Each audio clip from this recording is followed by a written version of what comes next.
তো বন্ধুরা, সবাই কেমন আছো? আশা করি সবাই ভালো আছো। পায়েল বৌদির রান্নাঘরে তোমাদের সবাইকে স্বাগত। আমার রান্নাঘরের আজকের রেসিপি কুমড়ো শাক দিয়ে নিরামিষ পাঁচমিশালি সবজি। বন্ধুরা, এই পাঁচমিশালি সবজি খেতে দারুণ লাগে, আর এটা খাওয়া শরীরের পক্ষে খুবই উপকারী।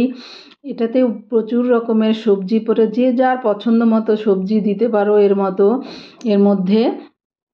এই সবজিটার ভেতরে অনেক টাইপের সবজি পড়ে, আর সবজি খাওয়া তো শরীরের পক্ষে অনেক উপকারী, তোমরা জানো। তাই আমি নিয়ে এলাম তোমাদের জন্য এই কুমড়ো শাক দিয়ে পাঁচমিশালি সবজি। আমার কোয়ার্টারের নিচে এই কুমড়ো শাক হয়েছে, এত সুন্দর হয়েছে বন্ধুরা, আর লোভ মানাতে পারলাম না, তাই তোমাদের জন্য নিয়ে এলাম এই রেসিপি। দেখো, আমি নিয়ে নিয়েছি কুমড়ো শাক, বেগুন, পটল, আলু, কুমড়ো, কাঁঠালের দানা সব নিয়েছি। দেখো বন্ধুরা, কেটে নিয়েছি আমি। এখানে কুমড়ো শাকের ডগা আর পাতা আলাদা করে রেখেছি। নিয়েছি কুমড়ো, আলু, কাঁঠালের দানা, আলু আর বেগুন, পটল, সব কিছু নিয়েছি দেখো। আর তোমরা তোমাদের পছন্দ মতো, আর শাকগুলো দেখো আমি আলাদা করে রেখেছি, এটা আমি পরে দেবো তাই। আর নিয়েছি বিউলির ডালের বড়ি, আর এই বড়িগুলো খেতে অসম্ভব টেস্টি লাগে। এটা আমার ছোটো জায়ের বাবার বাড়ির থেকে দিয়েছিল, ওনার মা বানিয়েছিল, অসম্ভব টেস্টি। আর বাড়ির বানানো বড়ি জানো তো কত ভালো লাগে। কড়াই নিয়েছি, দিয়ে দিলাম তেল, আর দিলাম শুকনো লঙ্কা ফোড়ন, তেজপাতা আর পাঁচফোড়ন ফোড়ন দিয়ে দিলাম। আর এখন দিয়ে দিলাম গ্রেট করা আদা। বন্ধুরা, একদম নিরামিষ, যেমন নিরামিষের মতোই করবো, একদম কোনো পেঁয়াজ রসুন কিচ্ছু দেবো না। আর এইটা তোমরা যে কোনো নিরামিষ দিনে করতে পারো। দেখো, ফোড়নটা আমার ভাজা হয়ে গেছে। এখন আমি দিয়ে দেবো ডুমো করে কাটা সব সবজিগুলো। তোমরা এর মধ্যে সবজি আরও বেশি করেও দিতে পারো তোমাদের পছন্দ মতো, আমি আমার পছন্দ মতো দিলাম। আর এই সবজিগুলোকে খুব ভালো করে ভেজে নেব বন্ধুরা। আর এটার মধ্যে খুব বেশি জলও দেবো না, অল্প জল দেবো, আর বেশ শুকনো শুকনোই বানাবো। দিয়ে দেবো পরিমাণ মতো নুন। নুনটা দিয়ে ভাজলে সবজির থেকে জলটা বেরিয়ে আসবে। দেবো পরিমাণ মতো হলুদ। আর ফোড়নটা আমি একবারেই দিয়ে দিলাম বন্ধুরা। এখন এই নুন হলুদের সঙ্গে খুব ভালো করে ভেজে নেব, খুব ভালো করে ভেজে নেব সবজিগুলো বন্ধুরা, তবেই ভালো লাগবে খেতে। হয় ভালো করে ভাজলে খেতে ভালো লাগে। আর এখন আমি ঢাকা দিয়ে 5 মিনিট রান্না করে নেব মিডিয়াম আঁচে, যাতে সবজির থেকে জলটা বের হতে দেব।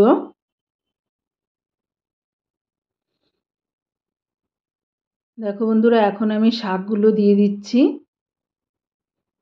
সবজিটা ভালো ভাজা হয়ে গেছে, আর কুমড়ো শাকের দিলেই জল বেরোবে, ভালো ভাজা হবে না, তাই সবজিটাকে আগে ভালো করে ভেজে নিলাম। আর শাকগুলো এখন দিয়ে দিলাম। কুমড়ো শাকের শক্ত শক্ত ডগাগুলো তো দেখেছো, আগেই দিয়ে দিয়েছি, ওর সঙ্গে ভালো করে কষিয়ে নিয়েছি সবজির সঙ্গে। আর এখন এই পাতাগুলো দিয়ে দিলাম। আর এই সবজিটা খাওয়া তো খুবই উপকারী বন্ধুরা, তোমরা জানো। আবার ঢাকা দিয়ে আবার 5 মিনিট রান্না করে নেব বন্ধুরা। দেখো, আবার নাড়াচাড়া করে দেখাচ্ছি। পাতার থেকেও অনেকটা জল বেরিয়ে আসবে, তারপরেই বুঝতে হবে কতটা আমার জল দিতে হবে। দেখো, পাতাগুলো দিয়েও আমি এটাকে ভালো করে কষিয়ে নেব, ওর থেকে জলটা বেরোতে দেব। দেখো, অনেকটা জল বেরিয়ে গেছে, বোঝা যাচ্ছে এখন কতটা লাগবে। আর এখন আমি দিয়ে দেবো কাঁচা লঙ্কা বাটা। তো আমি এখানে এর মধ্যে কোনো শুকনো লঙ্কা গুঁড়ো দেইনি, শুধু ফোড়নেই দিয়েছি বন্ধুরা। আর আমি কাঁচা লঙ্কা দিয়েই করব, ঝালটা যে যার মতো। আর আমি এটার মধ্যে কাঁচা লঙ্কা দিয়েই করব বন্ধুরা, আর কাঁচা লঙ্কা দিয়ে করলেই খেতে বেশি ভালো লাগে। আর এখন দিয়ে দেবো আমি পরিমাণ মতো জল। এখন আমি বুঝতে পারলাম কতটা জল দিতে হবে, তাই তোমরা আগে থেকে জল দেবে না বন্ধুরা। এরকম শাকটা মজে গেলে তবেই বুঝবে কতটা জল দিতে হবে। এর মধ্যে অল্পই জল দেবো, আমি এটাকে ঝোল ঝোল করব না, এটাকে গামাখাই করব তাই। আর নিরামিষ সবজিতে বেশি ঝোল দিলে খেতে ভালোও লাগে না।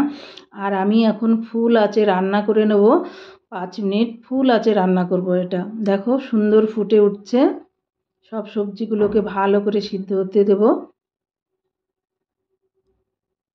বন্ধুরা, রেসিপিটা ভালো লাগলে লাইক অ্যান্ড শেয়ার করো, আর পাশে থাকা বেল আইকনটিকে ক্লিক করো, যাতে আমার নতুন রেসিপি সবার আগে তোমাদের কাছে পৌঁছে যাওয়ার জন্য। দেখো আমি দিয়ে দিলাম ভাজা বড়িগুলো ভাজা দেখাতে পারি নাই বন্ধুরা, ওটা আমি ভুলে গেছিলাম, তাই আলাদা করে ভেজে নিয়েছি। আর বড়ি ভাজা তো এমন কিছু না, তোমরা জানো, জাস্ট তেলের মধ্যে দিয়ে একটু ভেজে নিয়েছি।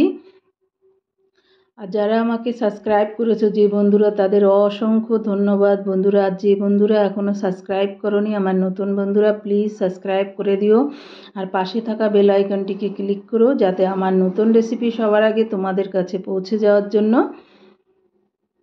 আর রেসিপিটা ভালো লাগলে অবশ্যই কমেন্টস করে জানিও বন্ধুরা। এখন দিয়ে দেবো একটু চিনি।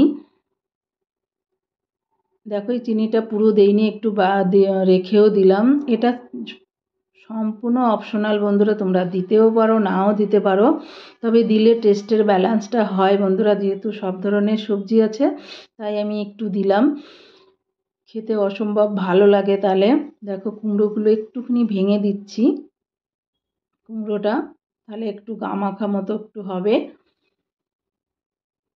খেতে খুবই ভালো হয়েছিল বন্ধুরা। আমি তো লোভই সামলাতে পারলাম না, রান্না করে ভাত দিয়ে খাওয়ার আগেই এক বাটি বসে বসে খেয়ে নিলাম। আর কুমড়ো শাক খেতে আমার খুবই ভালো লাগে, দারুণ লাগে কুমড়ো শাক খেতে। আর কুমড়ো শাক দিয়ে মাছের ঝোল খাই আমি, কুমড়ো শাক দিয়ে কুমড়ো শাক ভাজা খাই। কুমড়ো শাক ডগা সহ ভাজতে হয়, লম্বা করে নয়, একদম ডগাগুলো ভালো করে আঁশ ছাড়িয়ে কচি কচি ডগা লাগে বন্ধুরা, একদম পাতার সঙ্গে কুচি কুচি করে কেটে দিয়ে পেঁয়াজ রসুন দিয়ে ভাজতে অসম্ভব টেস্টি লাগে ওই ভাজাটাও। ওটাও একদিন শেয়ার করব তোমাদের সঙ্গে, দারুণ খেতে হয় ওটাও। আমার লাস্টের দিকে রান্না বন্ধুরা। এখন আমি দিয়ে দেবো একটা ভাজা মশলা। এই ভাজা মশলার মধ্যে কিছুই নেই, জিরে ধনে আর শুকনো লঙ্কা, এটাকে শুকনো খোলায় ভেজে একটু গুঁড়ো করে নিয়েছি।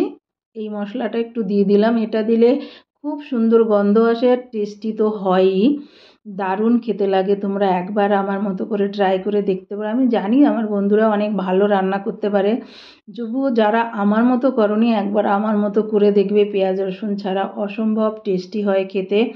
আর যে কোনো নিরামিষ দিনে তো করতেই পারো অনায়াসে, এর মধ্যে কোনো পেঁয়াজ রসুন কিছুই নেই। দেখো বন্ধুরা আমার রান্নাটা প্রায় শেষের দিকে, আর নুনটা একটু কম লাগছে বন্ধুরা, তাই আমি একটু নুন ইউজ করলাম, কারণ বেশি হয়ে গেলে তো ভালো লাগে না, একটু টেস্ট করে দেওয়াই ভালো ভালো, একবারে বেশি না দিয়ে। বেশি হয়ে গেলে তখন আর ব্যালেন্স করা যায় না।